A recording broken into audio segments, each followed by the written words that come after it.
चलिए, आज एक बहुत पुरानी कहानी से समझते हैं कि आज के ज़माने में हमारे रिश्तों में जो उलझनें हैं, उन्हें कैसे सुलझाया जा सकता है। कभी ऐसा लगा है कि काश किसी का मन पढ़ पाते? हम सब ने कभी न कभी ये ज़रूर सोचा होगा, है ना? और ये बहुत ही नेचुरल सी इच्छा है, खासकर जब हम किसी को बस समझने की कोशिश कर रहे होते हैं। और आज के ज़माने में तो ये इच्छा और भी बढ़ जाती है। सोचिए, बॉस या किसी सहकर्मी का एक अजीब सा ईमेल आता है और हम घंटों सोचते रह जाते हैं कि भाई इसका असली मतलब क्या है, कहना क्या चाह रहे हैं ये। पता है मज़े की बात क्या है? ये जो हमारी मॉडर्न प्रॉब्लम है ना, ये सदियों पुरानी है। एक साधु थे जो बिल्कुल इसी सवाल से परेशान थे। वो भी दूसरों का मन पढ़ना चाहते थे। तो चलिए जरा उनकी कहानी में उतरकर देखते हैं। लेकिन ये कोई मामूली सी इच्छा नहीं थी। साधु की ये जो चाहत थी ना, ये उन्हें एक ऐसे रास्ते पर ले जा रही थी जो खतरों से भरा था। अब यहाँ सबसे इंटरेस्टिंग बात यह है कि साधु ऐसा चाहते क्यों थे? क्या वो सच में लोगों को समझना चाहते थे? नहीं। असल में वो दोस्त दुश्मन पहचानना चाहते थे, दुनिया से इज्जत पाना चाहते थे और सबसे बढ़कर दूसरों को कंट्रोल करना चाहते थे। उन्हें एक सिक्योरिटी चाहिए थी। मतलब उन्हें समझदारी नहीं, शक्ति चाहिए थी। ज्ञान नहीं, सुरक्षा की तलाश थी। और बस इसी पॉइंट पर बुद्धा उनसे एक बहुत ही गहरा सवाल पूछते हैं। तुम शक्ति चाहते हो, सुरक्षा के लिए? ये एक सवाल साधु की पूरी सोच को हिलाकर रख देता है। यहीं से कहानी का असली कॉन्फ्लिक्ट शुरू होता है। बुद्ध ने उन्हें समझाया, सोचो, अगर तुम्हें हर किसी के मन की हर नेगेटिव बात पता चल जाए तो क्या वो एक वरदान होगा? नहीं, वो एक बोझ बन जाएगा।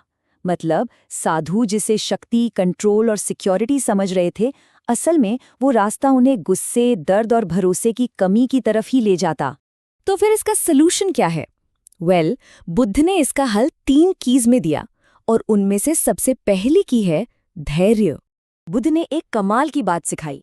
उन्होंने कहा शब्द बीज की तरह होते हैं और हमारा मन मिट्टी की तरह है। अब कोई भी बीज कैसे उगेगा, ये तो मिट्टी पर ही डिपेंड करता है ना। मतलब अगर हमारा मन पहले से ही अशांत है, गुस्से में है, तो कोई अच्छी बात भी हमें बुरी लग सकती है। तो असली खेल शब्दों का नहीं, हमारे अपने मन की हालत का है।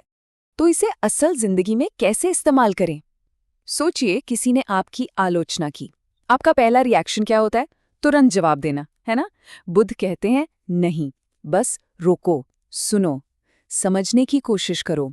वो एक पल का पॉज, बस वही एक पल का ठहराव आपके मन की पथरीली मिट्टी को उपजाऊ बना सकता है। ठीक है, तो पहली की थी धैर्य। अब इसी के ऊपर हम दूसरी और शायद सबसे जरूरी की रखते हैं, और वो है करुणा। इसको समझने के लिए एक व्यापारी की कहानी है। वो बुद्ध पर बहुत चिल्ला रहा था क्योंकि उसका बेटा भिक्षु बन गया था। लेकिन बुद्ध ने क्या कहा? तुम मुझ पर चिल्ला रहे हो, लेकिन तुम्हारा गुस्सा मुझ पर नहीं है, ये तुम्हारे अकेलेपन पर है। उन्होंने उसके गुस्से के पीछे छिपे दर्द को देख लिया था। ये एक बहुत बड़ा सवाल है ना, कि गुस्से के पीछे असल में कौन सी भावना छुपी है? क्योंकि अक्सर जो हमें ऊपर ऊपर से दिखता है वो पूरी कहानी नहीं होती।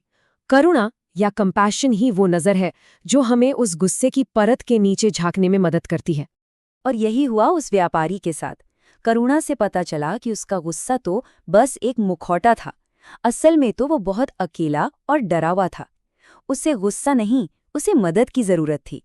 ओके, तो हमने धैर्य और करुणा की बात की।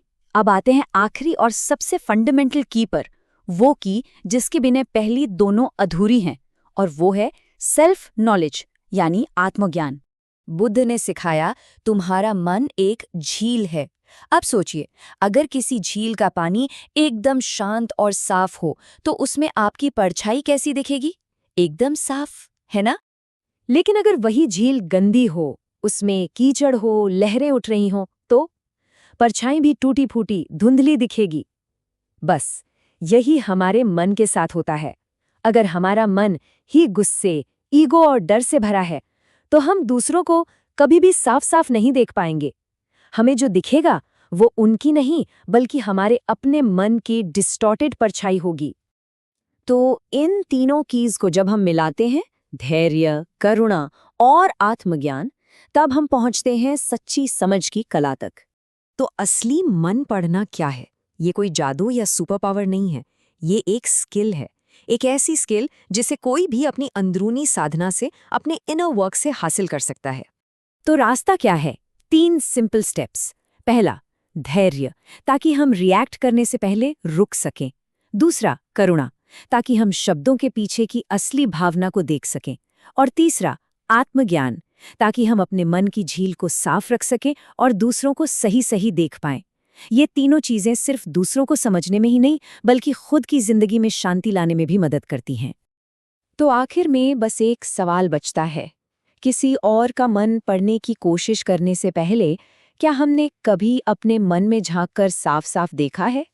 क्योंकि सच्ची समझ का सफर हमेशा दूसरों से नहीं, खुद से शुरू होता है।